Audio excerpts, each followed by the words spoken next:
All right, Lisa, let's take a look at your swim stroke. And we're going to start with a side view.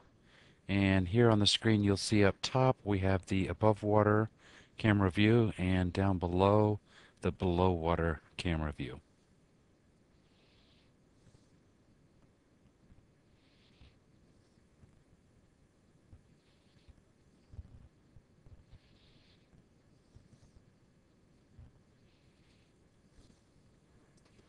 Let you actually start swimming here. There we go. The first thing I see, it looks like, well, it's hard to tell sometimes with women's swim caps. If you have a lot of hair in there, it looks like your head's higher than it actually is. We'll see when the camera gets a little closer. Nice recovery. The entry, we'll talk about that in a minute. There's, um, on this breath, right here, we can see the entire top of your head up out of the water. When you take the breath, this is what we'd like the entire breath to look like. You start from a good head position and then leave the top of that head right there in the water and just rotate that chin right up. Like to see the water line somewhere here in the middle of your head with one goggle up here above water, one below water. No lifting of the head. When you lift that head up, the feet want to fall. And when the feet and hips want to fall down, your brain will sense that, and it's going to do a couple of things to correct for it. The first thing it's going to do is with this arm. Um, Actually, let's go ahead and let it be in a closer frame just so we can see that. Well, essentially, you're pushing straight down. We see it pushing straight down, and you could follow that trail of bubbles. That downward pushing does nothing to aid in forward momentum. And what it does do is help with keeping those hips and legs up on top of the water. Now we do see a good head position here when you're not breathing. Maybe just slightly high. Looks like the eyes are looking out in this direction.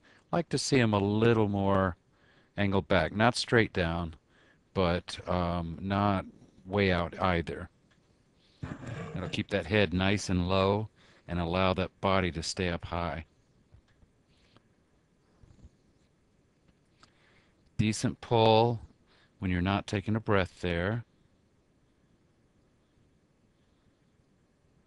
Pretty decent.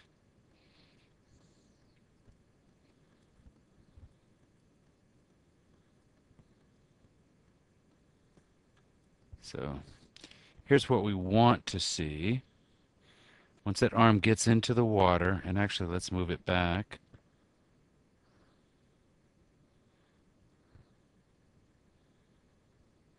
So it's almost fully extended here. Um, the reason this upper arm is going in first is because you've rotated almost zero. Your body is really flat, so you're swimming really flat here.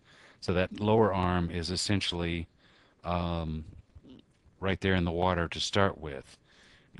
We'll look at this arm entry when you do take a breath, because when you take a breath, my guess is you'll rotate quite a bit more. But as that arm extends out underwater, what we'd like to see is the upper arm up here, forearm, hand, and then we're going to catch, which means that that elbow is going to stay in the same place, forearm's going to come down a little bit, and the wrist is going to bend with the palm of the hand facing a little more down. This is the catch position. From here, we want to do a pull. So once again, you're going to keep that upper arm almost to the same level. Let the forearm come down and the hand down again. Next view would be the elbow slightly down or in the same position, forearm and hand. We sometimes refer to this as wrapping our hand around a barrel. See a barrel here. We want to wrap that arm around, grab, actually we're going to grab the water, but if you're thinking of the barrel there, we're going to grab that barrel and pull our body forward. Well, there is no barrel there, so we're going to grab that water and pull our body forward. When you're not taking a breath, you've got a fairly good pull. Keep that elbow higher than the rest of the hand. Fairly good. We'll see what happens when you take that breath. Here comes one. Let that head go up. Almost the entire head out of the water. And now you're going to lower, once that chin comes out, then you lower the front of your head again. But watch what happens with this left arm also when you take that breath. So there's that starting position. The head's coming up. Your brain senses that your legs and hips want to drop. So rather than that that nice pull that you had before, what we're going to see, this hand's just going to push straight down.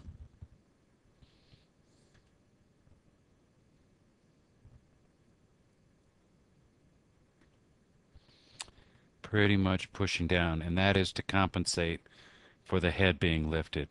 The other thing we'll see is all these bubbles back here, a bigger kick due to the hips wanting to drop because the head lifting. Now we can see here, because you're rotated, watch how this arm is going to enter the water compared to, it enters like we'd like to see it, with the fingertips entering first, followed by the hand, followed by the forearm, and then finally the upper arm goes in. That's because you rotated when you took that breath. Got all the way up on the side. That way that arm can come around vertically rather than coming around horizontally. Very nice entry there. A little bit of rotation here, but not near enough, and therefore we see that arm kind of slap down in the water. Once again here, not near as much rotation this time. So the arm is coming, swinging around to the right, and you see that splash that we didn't see before when you were rotated up on your side. So a couple things, your rotation and your head position, especially when you're breathing. When you're swimming, we want it down just slightly more, and when you're breathing, we want to leave that forehead down and just rotate that chin up to take a breath. Very nice swim stroke. Just a few little things are going to make a big difference for you. And we will next take a look at the view head on and see if we can see anything additional there. But good job. Work on that head position, especially when you breathe, and work on rotation.